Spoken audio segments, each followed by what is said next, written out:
Tennessee Mm. struggled in the red zone early on, found a little bit of success there, but ends up costing them as Tennessee goes into Tuscaloosa. They're up 20-7 at half. I mean, remember the whole deal was can the explosivity of Milrow overcome the advantage that Tennessee has in the trenches? Which I think is actually like after watching this game, Aaron, I think we nailed it in terms of the dynamics because that was the push pull.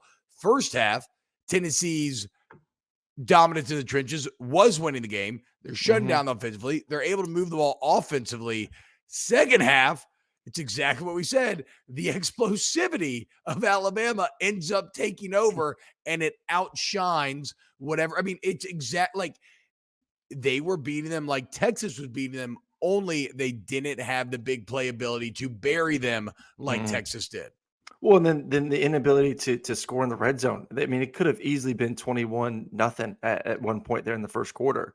And maybe not the second drive. There were some tight windows, but the third drive where the Joe Milton sails it over the tight end's head, who is wide open on the Yeah. corner route. Oh, Like that's a touchdown that you kind of you're staying up at night. I mean, there were so many mistakes, and I want to give credit to Alabama, man. Like this is a team that I kind of like in the sense of like their personality of who they are, what their identity is, because they're not these killers. Like it's hard to just hate Alabama this year because they are a fun team to watch because every game's exciting. And you watch Nick Saban in the post game interview with Jenny Dell, and he's laughing and smiling and talking about chewing on a cigar, and then you go to Jalen Milrow in the interview, and I haven't been around Jalen.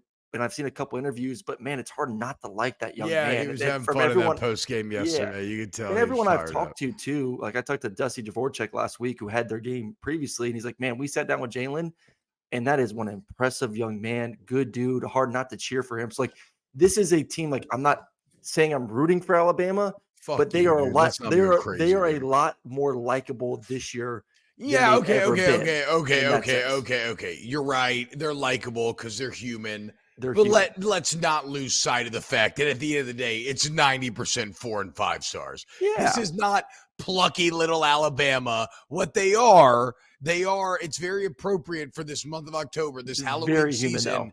They are very human in Very some human. ways. In other ways, they are the bad guy from the scary movie. They are Michael Myers, they're Jason, and that you have to fucking kill them and you have to make You sure that do. they're dead because they keep coming back. Hmm. Like whether it's Ole Miss, A&M, or Tennessee, every single time we've seen the first half hole get deeper, only for Alabama to come out in the second Hmm. half and just look like a Oh, completely different trust thing. me, I And know. we're not even talking. It's crazy because like we're not even talking about just playing better the second half.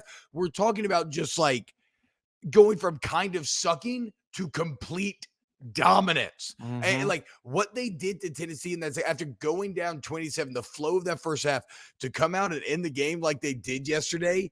It's I mean, I don't know. Halftime adjustments are like kind of real and speeches and everything are but like it normally doesn't do that.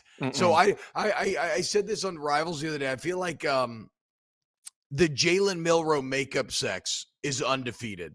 Like he's going to cause you to get a little frustrated. You may pull your hair out. You may get a little upset, but a man's going to make you forget about it all by the end. And you're just going to Mhm. be sitting back, smoking a cigarette, or in this case, a cigar, and just like, what was I Well, mad at him for? I don't remember anymore. yeah. He showed me some stuff this weekend, throwing the football, some of the stuff over the middle. Definitely, you saw late in the game. I think it was like third, fourth quarter. A couple balls sailed on him to receivers, but there are baby steps moving in the right direction, especially taking care of the football. The one interception, you gave your guy a 50-50 shot in the back of the end zone. It It was was a a good great play. It was a good defensive defensive play. play. A great defensive play. Like I'm not even really mad at him for that. To me, where the game changed really was obviously the first possession of the second half, like being able to go down there and score in 2 plays. Explosivity, explosivity. Everything we talked about all Well, year.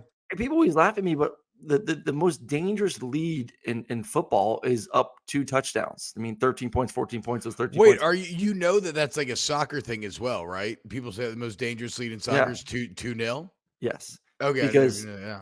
because as soon as the other team you're feeling good, until the other team scores, and then you get into oh shit mode. Yeah, Because true. you're like, oh God, we feel like we had control of this football game. We've been dominating. We're up. We scored before halftime. We just got 30 minutes to play and we're up 2 scores. Like, it's our game, damn it. And our defense is kicking butt. And all of a sudden they score, and you start looking around like, oh damn, like if we give them the ball back, they could score, take the lead all of a sudden. It's like Yeah. you start thinking about that. It's human nature. You're high, you're high, you're high, you're high.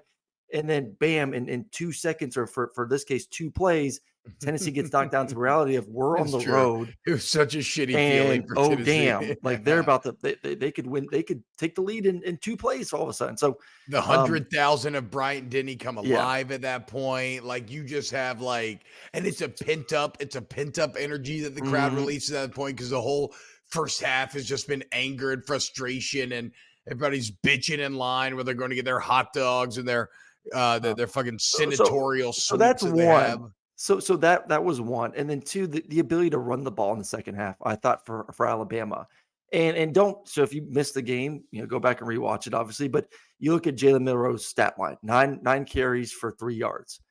You have to remember Sacks are sack so yards stupid. go against the quarterback or go against rushing yards, which is just idiotic. He ran the ball a little bit more there in the second half, and that's a part of the game that he's going to need to do more, especially versus LSU here in a couple of weeks.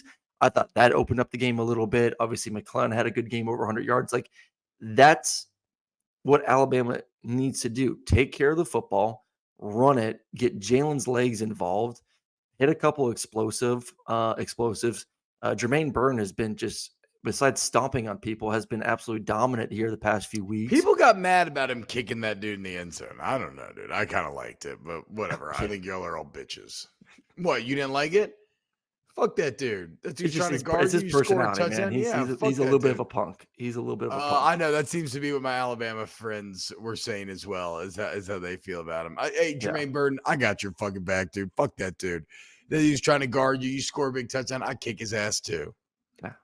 Big win. Um, That's a massive win, man. it's a big win, and LSU Alabama's coming down those Mm, tracks once again. Here mm. we go. We arrive at the battle that I hope when we go to 9 SEC games that they keep alive year to year, but we'll see if they do.